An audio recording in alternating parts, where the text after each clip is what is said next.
नमस्कार आज्ञा आपंकर परिचय आवश्यकता ना आज सुभाष चंद्र बोस जयंती कौन कहे 128तम सुभाष चंद्र बोस जयंती उपलक्षे ओडिशा एवं भारतर सबु जनसाधारण को हार्दिक अभिनंदन और शुभेच्छा जनाऊँ। तेणु जन्म स्थान आम जन्म होमें निजक गर्व अनुभव कर जेपरी भाव माने प्रतिभा थिला जेपरी भाव अखंड भारत स्वप्न थिला निश्चित भाव आमर यशस्वी प्रधानमंत्री अध्यक्षतार निश्चित भाव यह पूरण हम ये आशा और विश्वास आमर अच्छे। आमको रक्त दियो स्वाधीनता देवी जेपरी भाव कहूले एवं से दरकार अच्छी जे देशपाई बलिदान देवार आवश्यकता रही देशपाई निजको पूरा तापाई तैयारी हबार कथा दरकार पड़े। तेणु निश्चित भाव आज दिन में सब युवपीढ़ी मान आह्वान करी जे सुभाष नमस्कार आज्ञा आपन परिचय धन्यवाद। भारतीय जनता पार्टी कटक महानगर सभापति आज सुभाष बोस जयंती आज 128तम सुभाष बोस जयंती प्रबल उत्साह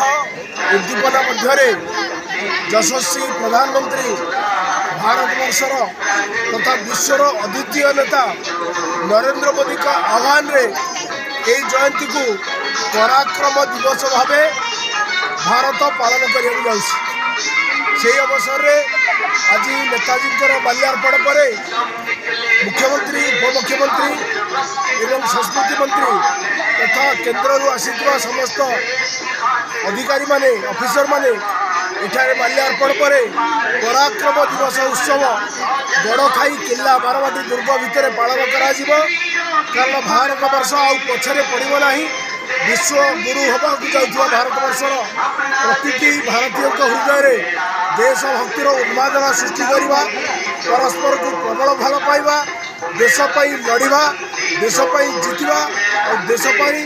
समस्त समर्पित करी देश को आगे रवा यही संकल्प करने आज मोदी जी का आह्वान रे खुद मुख्यमंत्री ओडिशार श्री मोहन चरण माझी एवं टीम एठाक आसुचंती माल्यार्पण पर पराक्रम दिवस पालन हम कारण आगुरी समस्ते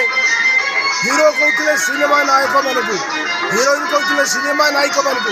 आ मोदी जी आसला हीरो कहगला जो मैंने देशपाई काम कर देशपाई बलिदान होती से राजनेता हूँ से सैनिक हूँ से कलाकार हूँ जे भी हूँ जे देशपाई त्याग कर देशपाई समर्पित से ही आम भारतवर्षर हीरो और तार जय जयगान करने आज पराक्रम दिवस पालन कर अवसर आम समस्त एकाठी धन्यवाद।